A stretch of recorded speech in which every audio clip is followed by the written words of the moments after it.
Voilà, donc vous êtes à l'écoute de Live Radio, la 107.7. Bienvenue donc dans le Cocorico. Nous avons nos invités qui s'installent, Didier, avec qui on va donc échanger sur le thème du jour abordé depuis le matin et que tu vas te faire le plaisir de rappeler, Didier. Effectivement, on parlera donc de Akwaaba Mousso, mais également le sujet du jour, 3588 cas de grossesse en milieu scolaire. C'est le nombre alarmant, donc le chiffre alarmant enregistré donc en Côte d'Ivoire de septembre 2022 à avril 2023. Comment lutter efficacement contre ce fléau qui gangrène l'école ivoirienne? Ça sera donc le sujet du jour avec les internautes et également les auditeurs autour de 8h30. Mais avant, nous recevons donc Akwaaba Mousso, Isaac. Et tout à fait, c'est deux grandes dames qui militent dans ce sens-là, avec beaucoup de déterminisme, de volonté, n'est-ce pas? Mesdames, bonjour, bienvenue dans le Cocorico.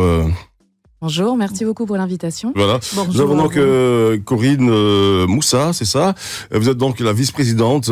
Bonjour, comment vous allez? Je vais bien, merci. D'accord, merci. C'est également Maureen Grisot, directrice exécutive et cofondatrice. En tout cas, bienvenue dans le Cocorico. Merci beaucoup. Voilà, avec vous, on va aborder ce thème très important. Et nous commençons par la présentation donc de la vice-présidente Corinne Moussa, qui est donc Corinne est une juriste de formation et spécialiste des questions de VBG. Elle est membre du pool national de formateurs, en VBG et de la task force VBG du réseau d'action contre les violences sexuelles, n'est-ce pas? Et consultante sur le projet Agir contre les violences sexuelles de la FIDH. Elle a consigné un rapport sur les violences sexuelles publié cette année pour l'année 2002, n'est-ce pas? Avec vous. 2022.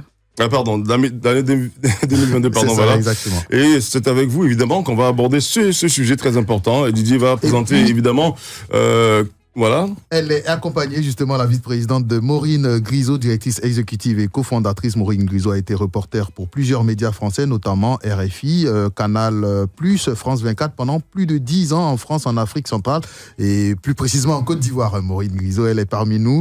Elle est donc dans son environnement à la radio, Maureen. Elle est également correspondante basée en Côte d'Ivoire de 2011 à 2015. Effectivement, elle a rejoint donc le FIDH et Greenpeace.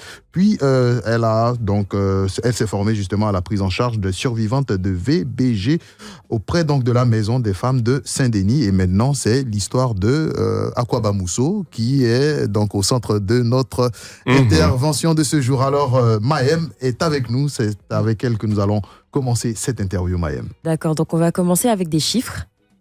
Pour l'année 2022, il y a 7 919 cas de violences qui ont été rapportés selon le système de collecte nationale en Côte d'Ivoire. Et parmi ces chiffres, il y a 1198 cas de viol, 250 cas d'agression sexuelle, 6 cas en termes de mutilation génitale, 1380 cas de maltraitance physique et 182 mariages forcés. Qu'est-ce que ces chiffres vous inspirent? Quelles sont vos impressions ou votre constat terrain par rapport à cela? Merci pour la question. Les chiffres sont alarmants. Quand vous regardez la progression depuis 2016, nous sommes aujourd'hui à 7 919 cas avec plus de 1000 cas de viol. Ces chiffres sont alarmants. Et ça, ces chiffres sont très loin de la réalité parce que ce sont des cas qui ont été déclarés. Donc, pour les cas qui n'ont pas été déclarés, pour les personnes qui n'ont pas eu le courage de venir voir les autorités compétentes. Donc, vraiment, on peut dire que les violences basées sur le genre prennent de l'ampleur en Côte d'Ivoire.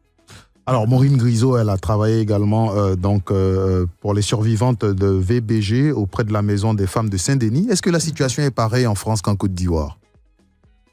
Ce qui est sûr, c'est que les violences envers les femmes et les enfants sont universelles. Je me suis formée à la Maison des femmes de Saint-Denis parce qu'elles ont lancé un programme novateur. Et quand on a voulu créer Akwaaba Mousso, c'était vraiment né du constat qu'il n'y avait pas de centre qui pouvait proposer tous les soins, c'est-à-dire une prise en charge médicale, psychologique, juridique et judiciaire dans un même endroit. C'est ce que fait la Maison des femmes de Saint-Denis, c'est ce que fait aussi le docteur Mukwege dans l'Est de la RDC. Et donc, on s'est alliés avec Corinne, avec Félicité, avec Nemdia, et on a voulu créer Akwaaba Mousso parce qu'on savait qu'ici, il y avait aussi des violences et pas forcément de centres qui pouvaient apporter une réponse holistique. Vous parliez des chiffres tout à l'heure. Nous, déjà, on a ouvert le centre en avril. On est installé à Cocody et on a reçu depuis donc l'ouverture, donc il y a 7 mois, on a reçu 77 femmes et enfants victimes de violences. Et dans ces 77 cas, on a 24 cas de viol. Donc vous imaginez, alors qu'on a tout juste ouvert, qu'on n'est pas encore très connu. Donc on sait que le problème est là et on sait qu'une partie de la solution avec Akwaaba Mousso est en train d'être apportée. Justement, parlant d'Akwaaba Mousso, qu'est-ce qui a motivé la création d'Akwaaba Mousso et quelles sont les actions majeures que vous avez posées depuis la création, au-delà des chiffres? D'accord, je vais aborder la question et puis ensuite Maureen pourra compléter. Donc, comme on le disait tout à l'heure, la situation est alarmante. Donc, on ne pouvait plus supporter d'être des spectatrices. Il fallait qu'on passe à l'action. Et donc, c'est une histoire entre amis, amis qui viennent de divers horizons. Donc, il y a des Ivoiriennes, il y a des Françaises, il y a toutes les nationalités que vous pouvez imaginer qui se sont mis ensemble, des femmes, et également des hommes qui sont mis ensemble pour pouvoir bouleverser la situation. Il faudrait qu'on change de paradigme, il faudrait qu'on change de mentalité, il faudrait qu'on passe à la prévention, parce qu'avant qu'on arrive à ces situations de violence, il faudrait informer les populations.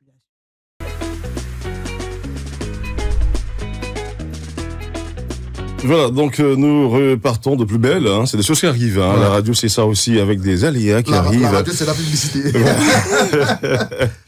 Et nous avons nos invités avec qui nous parlons et que nous écoutions religieusement pour ce sujet très important. Et Didier, nous reprenons le fil là où on l'avait laissé. Voilà, hein. alors Madame Corinne Moussa, vice-présidente donc d'Akwaaba Mousso, nous expliquait les motivations justement de la création de ce centre. Effectivement, je disais que la situation est alarmante et on constate que tous les jours, il y a des cas de violence, surtout des cas de viol sur des mineurs. Des mineurs en dessous de l'âge de 15 ans. Donc, on ne pouvait plus supporter de rester spectatrice. Donc, il fallait qu'on passe à l'action. C'est comme ça qu'on a décidé de mutualiser nos efforts et mener des actions concrètes sur le terrain de sorte à faire reculer les violences. Alors, Akwaaba Mousso, c'est un centre, Maureen. Comment il se présente justement, ce centre ? Il se présente comme un endroit déjà très bienveillant. Quand on interroge les dames à la sortie, ce qu'elles nous disent, c'est qu'elles se sentent déjà bien accueillies, avec le sourire. On n'est pas là à leur sauter dessus, à les faire attendre, à leur demander tout un tas de pièces d'identité. Ça viendra, hein, mais pas forcément tout de suite. Elles sont reçues par une assistante sociale, un psychologue ou une juriste. Tout dépend de la manière dont du besoin qu'elles ont exprimé lors de la prise de rendez-vous.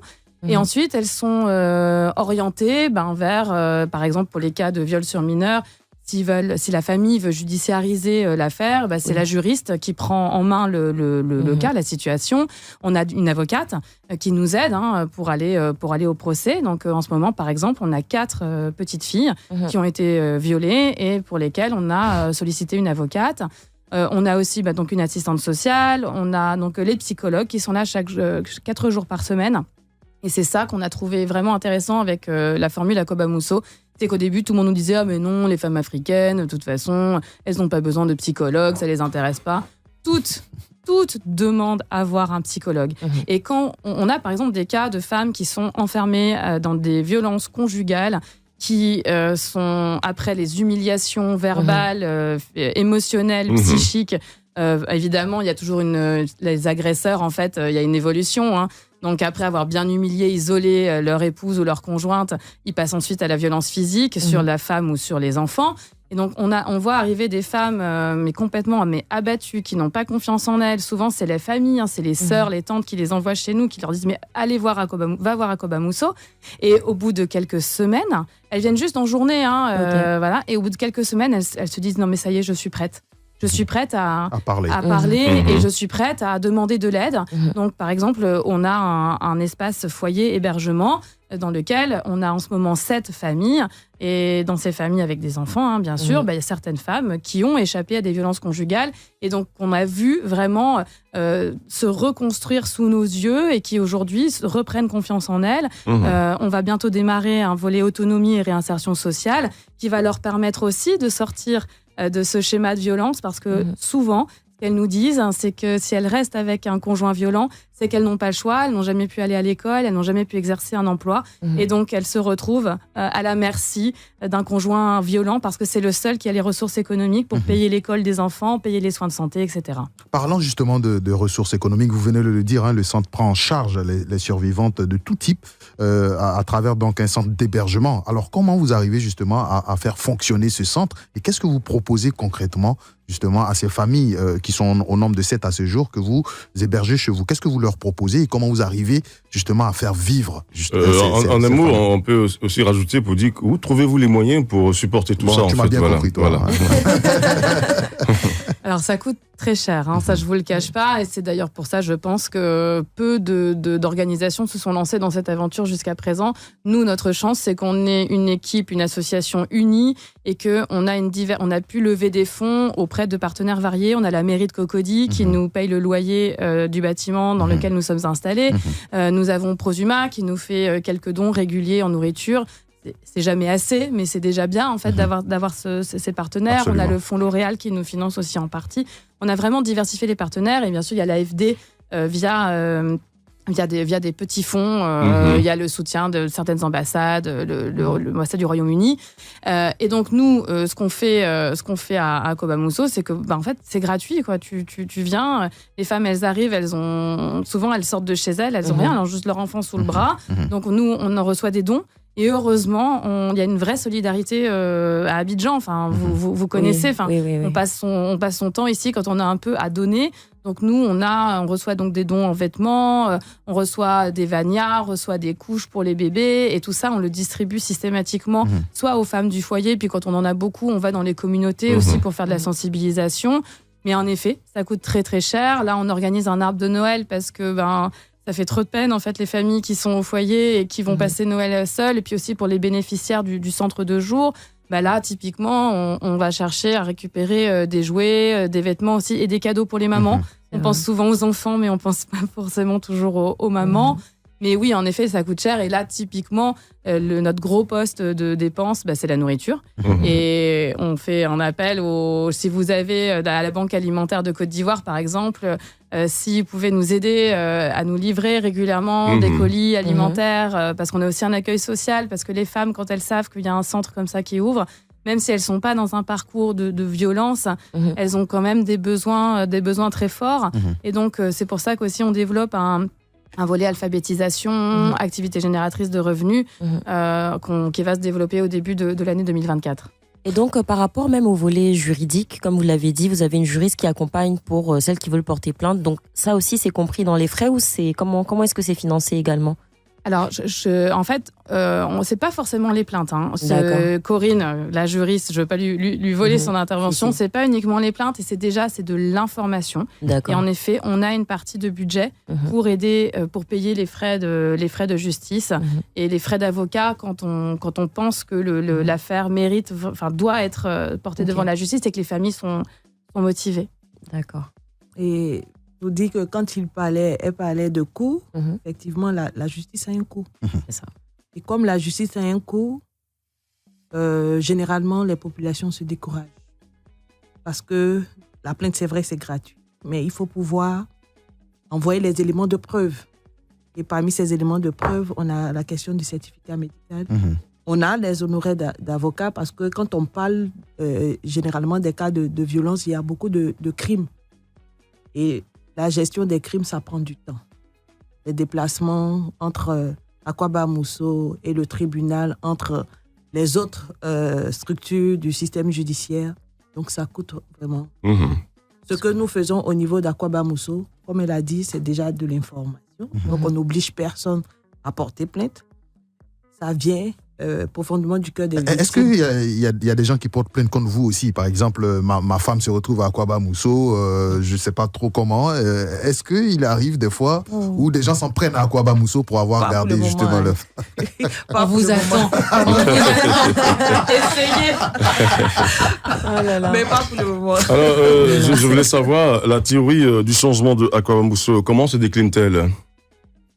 Elle se décline sous 3 volets. C'est déjà la prévention, c'est expliquer quels sont les droits fondamentaux des femmes. On ne va pas plus loin que ça. Mais déjà, c'est rien qu'une base qui doit être rappelée. Et ensuite, on apporte la solution quand la prévention n'a pas fonctionné. La solution, c'est donc cette prise en charge, ce parcours violence, c'est le foyer d'hébergement, c'est l'accès à tous ces soins gratuitement, de manière confidentielle. C'est très important. Sachez qu'on travaille avec les plateformes, avec les centres sociaux, avec les relais communautaires, les associations à base communautaire dans les différentes communes d'Abidjan. C'est pas uniquement Cocody, c'est là qu'on a eu la subvention. On avait demandé aux autres mairies, par exemple à Yopougon, à Abobo, de nous accompagner. À l'époque, c'était pas le bon moment. Donc la mairie de Cocody a saisi la balle au bon, mais on aimerait évidemment bien pouvoir retourner, aller en tout cas dans les autres communes, d'où viennent de nombreuses femmes. On vous le cache pas, elles viennent beaucoup de Yopougon et d'Abobo. Et donc après, on a tout le volet plaidoyer. Donc par exemple, ce que Corinne expliquait, c'est que par exemple sur les frais de justice, on aimerait bien pouvoir être accompagné, parce que tout ce qu'on offre, c'est gratuit. Et si l'État pouvait nous donner un petit peu de participer au projet, pas forcément de manière financière, mais avec un soutien sur la prise en charge de certains frais qui dépendent de l'État. Justement, parlant de l'État, est-ce que vous êtes en collaboration avec le ministère de la Femme? Est-ce que vous avez pris à tâche? Qu'est-ce qui se passe, Madame la vice-présidente? Effectivement, on ne peut pas parler de questions de VBG et travailler en marge du ministère. Absolument. Donc, nous sommes en partenariat avec le ministère. Récemment, ils nous ont même fait des dons en vivres. Super. Et ils nous font beaucoup de référencements parce que le nœud de la guerre ici, en Côte d'Ivoire, c'est vraiment la mise en sécurité. Il n'y a pas beaucoup de centres de transit pour pouvoir mettre en sécurité les victimes. Donc, quand il y a un centre... Et le centre même doit être en sécurité aussi. Voilà. Donc, quand il y a un centre qui propose ce service, vous voyez que tous les partenaires sont intéressés. On travaille également en collaboration avec le ministère de la Justice. Et à ce niveau, on essaie de faire beaucoup d'actions de plaidoyer pour faire changer les choses, faire évoluer les choses rapidement, de sorte à faciliter le parcours de la chose. D'accord. Et par rapport justement à l'aide à Aquaba Mousso, vous avez parlé des nombreux dons. Donc, quelles sont les autres manières concrètes de pouvoir porter sa pierre à l'édifice, aider l'association? Déjà, en nous invitant, va vous rejoindre. En nous invitant, comme vous le faites, c'est formidable en fait de parler des droits des femmes et de parler des centres comme le nôtre. Merci beaucoup. On cherche des bénévoles régulièrement. Demain, par exemple, on organise un grand forum des associations féministes. On en parlera. Et donc là, on a 30 bénévoles qui nous rejoignent, du vrai bénévolat, c'est du volontariat. Donc ça, c'est formidable. Et on est une équipe salariée, on est 13 salariés. Et on a toujours besoin d'un coup de main, d'une formation, par exemple, on aimerait bien se développer sur TikTok, mais pour l'instant, on a juste pas le temps. Donc, on a plein de besoins. Le centre, il est ouvert. Vous pouvez venir rencontrer les équipes de prévention. Et si vous avez des envies, si vous voulez nous proposer des choses, nous, on est super ouverts parce que on peut découvrir avec Aquaba Mousso, on peut découvrir plein de chantiers différents. Alors, j'ai une question à vous poser. Est-ce que tu peux faire un don? Si, sans souci. J'ai une question à vous poser. Quand on sait que les femmes dans ce domaine sont assez réticentes ou ont souvent peur, est-ce que vous pouvez aller chez elles, les chercher ou les aider? J'ai bien compris que c'était volontaire. Voilà. C'était volontaire, c'est ça? Ils viennent à vous plutôt. Oui, mais effectivement. Elles doivent forcément venir à vous. Hein. Mais c'est pour ça que c'est important de communiquer justement pour parler justement de la présence de ce centre et porter donc l'information aux femmes. Madame la vice-présidente. Oui, effectivement, il ne faut pas brusquer les femmes. Parce qu'il faut tenir compte de notre contexte sociologique, de toutes ces questions qui militent en faveur de ces cas de ce type de violence. Donc, on ne brusque pas les femmes. Déjà, c'est pas signalement souvent. C'est elle-même également. Non, je ne vous coupe pas la parole. Justement, une voisine qui vous appelle, vous, et qui dit que non, chez nous, avec toutes les preuves possibles, il y a une femme qui est dans telle condition. Est-ce que vous, je ne vous demande pas de les prendre de force, est-ce qu'il y a des démarches que vous pouvez établir avec certaines associations pour pouvoir donc récupérer ces dames-là Effectivement, comme Maureen le disait, on travaille avec les centres sociaux. Et généralement, c'est le travail des assistants sociaux. Donc, s'il y a un signalement qu'on voit que la personne est véritablement en danger, l'assistant social peut essayer de mener des enquêtes pour voir comment on peut avoir accès à cette personne. Mais on ne va pas débarquer maintenant chez elle parce qu'il y va aussi de sa sécurité. Il y va surtout de sa sécurité. C'est pour ça que les femmes sont hésitantes. Voilà, donc voici quelques stratégies qu'on peut mettre en place. On peut dénoncer le cas au niveau de la police qui peut débarquer, elle, avec tout le pouvoir qu'elle a débarqué et puis essayer d'arrêter cette violence. Donc il y a beaucoup de stratégies qu'on peut mettre ensemble. Mais généralement, les femmes viennent vers nous. D'accord. Et On comment trouve les stratégies pour qu'elles puissent, en tout cas, venir vers nous. D'accord. Est-ce que vous pouvez parler un peu du fait que parfois il y a des femmes qui, c'est pas sur le coup qu'elles vont parler de ce qui leur est arrivé, et parfois elles sont blâmées pour ne pas avoir parlé plus tôt. Donc comment est-ce que vous expliquez ce phénomène-là pour que tout le monde comprenne que ce soit pas forcément immédiat, déjà que c'est un long processus d'accepter peut-être ce qui s'est passé et de porter plainte par la suite ou chercher de l'aide? En fait, ce qu'il faut comprendre, c'est l'impact des violences sur l'état psychique des personnes, que ce soit des enfants, des adultes ou des femmes adultes. En fait, ça impacte directement la confiance en soi. Okay. Et donc, systématiquement, les femmes et les enfants culpabilisés pensent que c'est de leur faute. Et c'est souvent la stratégie de l'agresseur, c'est de dire c'est toi, c'est à cause de toi, c'est parce que tu étais habillée comme ça, c'est parce que tu es venu dans la chambre, c'est parce que tu t'es baladé devant chez moi plusieurs fois et c'est pour ça que je t'ai agressé et donc tu en portes la responsabilité. Et donc, il faut donc faire preuve d'énormément de compréhension, il faut être vigilant sur les signes.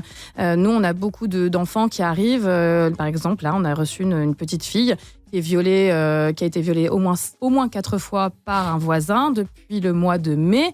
Et en fait, la famille s'en est rendue compte parce qu'elle a développé des pathologies physiques. Elle est tombée malade, en fait. Okay. Et c'était des maladies qu'on n'arrivait pas à expliquer. Et donc, au bout d'un moment, la cousine lui pose plein de questions, dit « Mais pourquoi tu as ça ? Pourquoi tu... » Elle avait une infection vaginale. Elle dit « Mais c'est pas possible, t'as 11 ans, qu'est-ce qui t'est arrivé ?» Et c'est là que la petite fille a dit « Oui, mais en fait, c'est tonton qui me prend quand je vais à l'école et il me viole. » Et là, en fait, c'est pas du tout pour faire culpabiliser les familles, mais il y a des signaux, on appelle ça des signaux faibles. Il faut être attentif à un enfant dont les résultats scolaires baissent d'une manière très étrange et très, très soudaine. L'appétit, la perte d'appétit, la perte d'énergie et tout ça. Et ça, ce sont des signaux, mais il est très difficile aux victimes de parler parce qu'on leur a dit que c'était de leur faute. C'est ça. Et c'est soit c'est les agresseurs, ensuite c'est les familles, ensuite c'est parfois, malheureusement, des personnes pas très bien informées ou qui manquent peut-être d'empathie, mais des policiers ou des magistrats.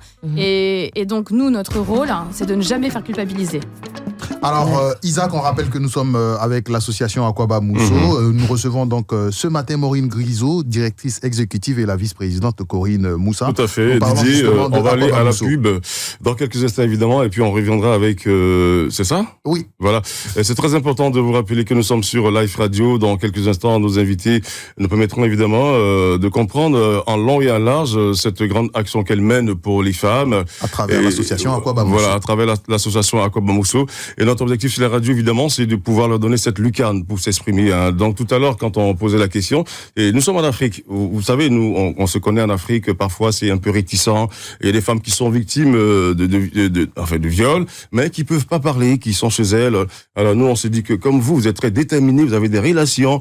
Si les femmes vous appellent par votre canal, on peut appeler ceux qui doivent aller chercher les femmes pour vous emmener, n'est-ce pas, Didier ? Effectivement, je crois que c'est l'apport donc de Akwaba Mousso, au-delà donc de recueillir les femmes vulnérables et contribuer avec les parties prenantes justement à dénoncer ces cas de violence faites aux femmes, mais également à sensibiliser les femmes à pouvoir justement se prononcer, parler de ces situations qu'elles vivent. Est-ce que vous avez une approche par rapport aux familles, justement, parce que vous en parliez tout de suite en disant que oui, la famille parfois blâme beaucoup la personne, peu importe son âge. Par exemple, il y a des cas dans lesquels, par exemple, la personne va s'exprimer et on va lui dire « Ah, mais c'est de ta faute si ça t'est arrivé ». Donc, au-delà de la victime, comment on sensibilise justement Voilà, et cette question, on va la reprendre dans quelques minutes, le temps donc de nous programmer pour la pub. Après ta voilà. Allez, on est parti. Et on va aller tranquillement sans se stresser. Vous êtes à l'écoute de Live Radio, c'est la 107.7 et à tout à l'heure, mesdames.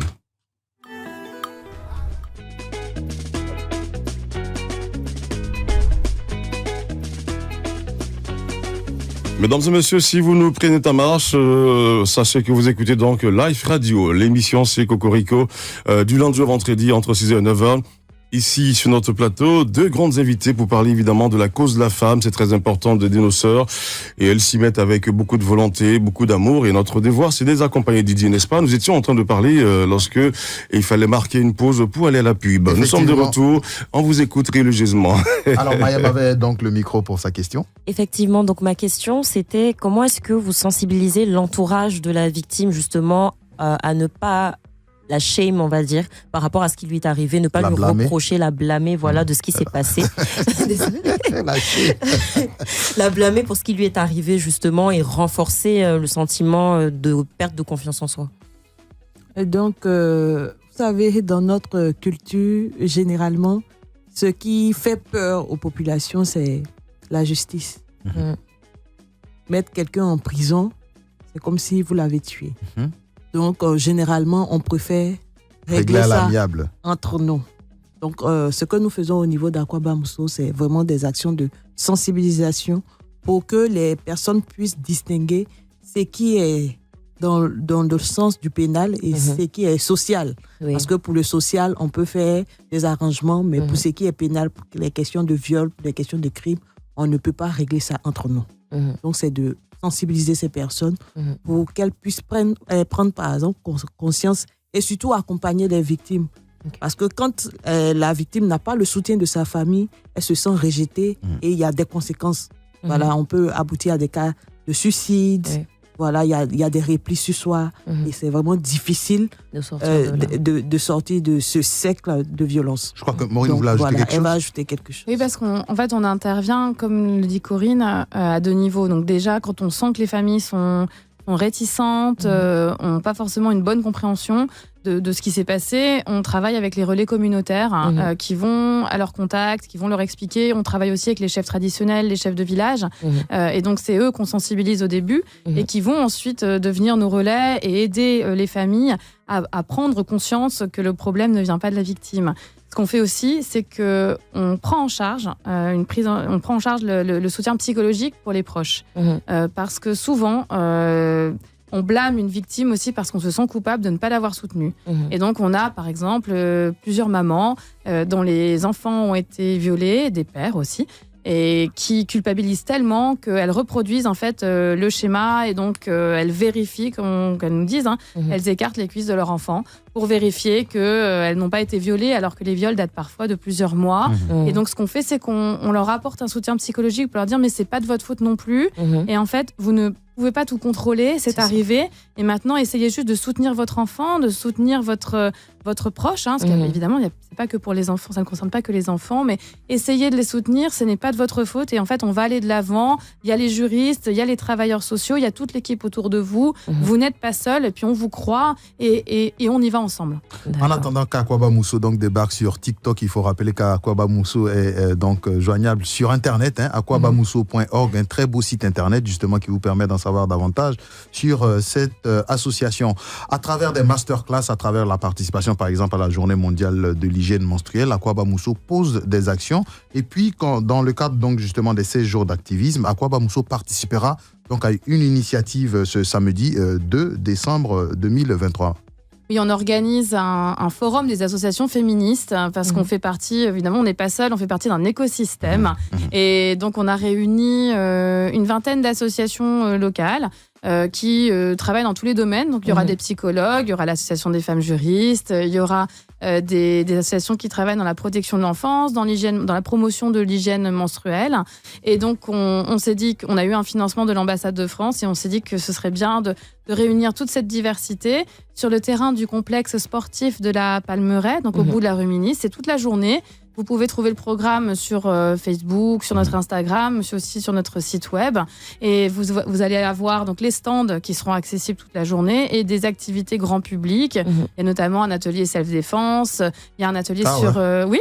Attention, préparez-vous. Donc, on doit venir avec notre tenue de sport. Non, ce sera léger. C'est vraiment non, c'est léger, mais l'idée, c'est que ce soit bon enfant, évidemment. On va parler de sexologie. Il y a un atelier sur comment outiller les parents pour parler de sexe à leurs enfants.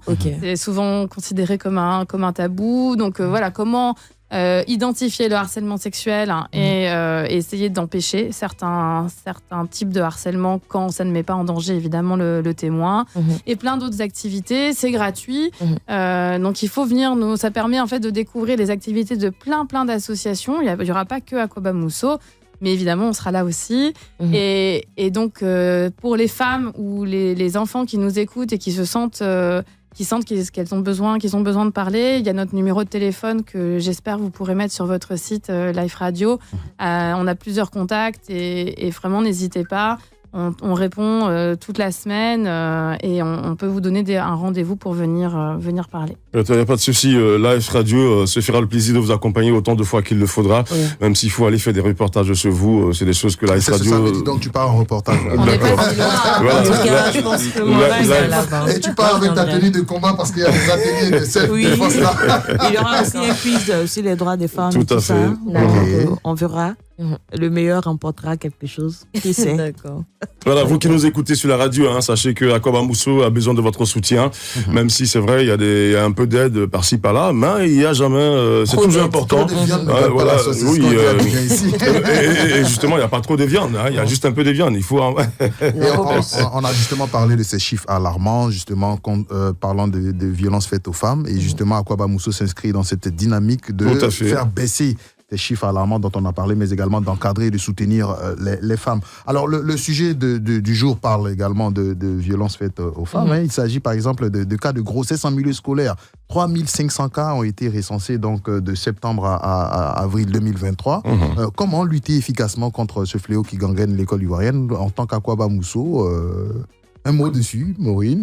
Déjà, l'expression a changé. Ce n'est plus grossesse en milieu scolaire, mais c'est grossesse en cours de scolarité parce que toutes les violences et toutes les grossesses ne sont pas contractées au sein de l'école. C'est bientôt les congés de voilà, Noël. On revient par exemple. Voilà, et pendant les congés, c'est des grossesses qu'on contacte. Mais comme ce sont des élèves, on les voit au sein des établissements. Donc, l'expression a changé, c'est en cours de scolarité. Très bien. Et vous savez que généralement, ou bien dans notre culture, c'était difficile de scolariser les jeunes filles. Et en 2016, l'État ivoirien a décidé de prendre une loi pour l'école obligatoire et faire en sorte que l'école soit obligatoire pour tous les sexes. Donc aussi bien que le petit garçon, la jeune fille doit être mise à l'école. Mais ce qu'on constate, quand on fait les statistiques au primaire, on voit qu'il y a de l'engouement.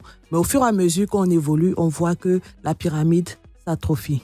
Et généralement, les stratégies, c'est de faire en sorte de pouvoir maintenir la jeune fille à l'école. Mais quels sont ces obstacles qui font que les filles sont retirées? Il y a des cas de mariage forcé. Il y a des cas de grossesse. Parce que quand on est enceinte, à un moment donné, on ne peut plus continuer, on est obligé de se retirer. Donc, c'est vraiment de la sensibilisation. Déjà, on a dit qu'en Afrique, le sexe est tabou. Oui. Donc, généralement, les jeunes filles ne savent pas comment s'y prendre. Comment avoir accès aux contraceptions. Déjà, aller à l'hôpital, une petite fille de 12 ans, on sait que la sexualité, c'est très tôt maintenant. Aller à l'hôpital et demander un contraceptif, déjà, même le personnel de santé est très réfractaire, a fortiori les parents. Et parfois, les personnes, même en pharmacie, peuvent avoir un comportement alors qu'on se dirait qu'elles sont préparées justement à recevoir des jeunes, mais c'est pas évident non plus. Tout le monde n'est pas sensible à la question des BBG, tout le monde n'est pas sensible à la question de la santé sexuelle et reproductive. Donc, c'est beaucoup de sensibilisation qu'il faut faire. Donc, parler très tôt de sexualité avec les enfants. Le samedi, on aura l'occasion d'initier ces ateliers. Et puis, les suivre. Voilà, ne pas mettre des barrières, échanger avec les enfants sur tous les aspects, faire en sorte que ces enfants puissent se confier pour éviter justement les cas de grossesse. Parce que quand on arrive à la grossesse, ça veut dire que c'est déjà c'est vraiment trop tard. Alors, 16 jours d'activisme contre la violence à l'égard des femmes et des filles, c'est du 25 novembre au 10 décembre. Maureen, le message justement de Akwaaba Mousso dans le cadre de ces 16 jours d'activisme, avant de terminer justement sur le rendez-vous de ce samedi. Le thème de cette année, c'est la levée des fonds, en fait. C'est comment mobiliser des fonds pour cette cause. Donc, soutenez-nous. Il y a nous et plein d'autres associations qui travaillent dans ce domaine. On fait partie d'un écosystème, je le rappelle. Akwaaba Mousso est là parce que d'autres associations font aussi de la sensibilisation et ont pu expliquer aux femmes qu'elles avaient des droits et pouvoir avoir accès à leurs droits. Donc, soutenez-nous et touche pas mon cra. Tout à fait. Alors, mesdames et messieurs, merci de votre fidélité à l'écoute de la radio. Je rappelle que nous recevons donc Maureen Grisot, directrice exécutive et cofondatrice, et Corinne Moussa, vice-présidente de Akwaaba Mousso, avec qui nous parlons évidemment de ce sujet important. Alors, il nous reste quelques 1 minute 30 secondes pour finir. Et votre mot... Faut que Maureen m'explique, touche pas mon crâne là. Voilà, Parce que c'était D'où est venue l'idée, justement? On en discutait en équipe et on se disait mais c'est quand même fou parce qu'en fait les violences contre les femmes sont tellement banalisées et on a du mal en fait à expliquer aux femmes en fait il y a plein de choses qui ne sont pas normales. On le voit quand on va dans les écoles par exemple, qu'on explique aux jeunes filles tu sais en fait on n'a pas le droit de te toucher les seins, on n'a pas le droit de te toucher les fesses. Ah bon, mais je savais pas. Et donc c'est vraiment une surprise. Et on s'est dit qu'est-ce qui pourrait vraiment c'est un slogan vous travaillez dans la communication, vous savez très bien. Et on s'est dit touche pas mon cas parce que en fait on développe des outils en nouchi aussi. Le postérieur. Les fesses. Pour ceux qui ne comprennent pas le nouchi. Donc ne touche pas mes fesses. Du coup ça interpelle parce qu'il y a plein de gens qui disent mais ça veut dire quoi, notamment les gens de ma génération qui parlent pas forcément tous bien le nouchi. Et donc ça interpelle, ça fait déjà le fait de poser la question c'est quoi l'OCLA, et donc ça lance en fait la discussion du harcèlement sexuel et de cette banalisation de non mais ça va, je lui ai juste touché les fesses. Bah oui mais ça en fait déjà t'as pas le droit. Voilà. C'est donc ce samedi 2 décembre de 10h à 19h, le forum des ONG féministes donc organise Touche pas à mon crâne dans le cadre des 16 jours d'activisme. Rendez-vous donc est pris. Ça sera, on reprécise le lieu Donc ça sera le samedi 2 au complexe sportif de la Palmeraie, au bout de la rue Ministre. D'accord, Vous samedi 2. retrouverez certainement Complexe sportif de la Palmeraie. à Aquaba Mousso à ce rendez-vous. Demain samedi, ouais. Merci encore une fois à Madame la vice-présidente de Aquaba Mousso et puis à Maureen Grisot, notre consoeur. C'est ça. Ouais. Merci de votre passage sur la radio. Et merci également pour ce que vous faites à l'endroit des femmes. Et on vous dit voilà. Mousso, On se retrouvera certainement une autre fois. Venez nous voir. Oui, si, on va passer. Nous sommes attachés à cette cause-là, c'est très important. Et j'en profite pour encourager toutes les personnes, les jeunes surtout qui nous écoutent, à vous engager également dans ces associations-là pour vous éduquer, vous informer sur la question, parce qu'on ne sait jamais ce qui nous attend dans la vie. Donc il faut s'informer, il faut s'éduquer sur ces questions. Merci beaucoup. Nous sommes tous pour que on ne touche pas l'écran. Touche pas à mon crâne, toi aussi. Merci beaucoup.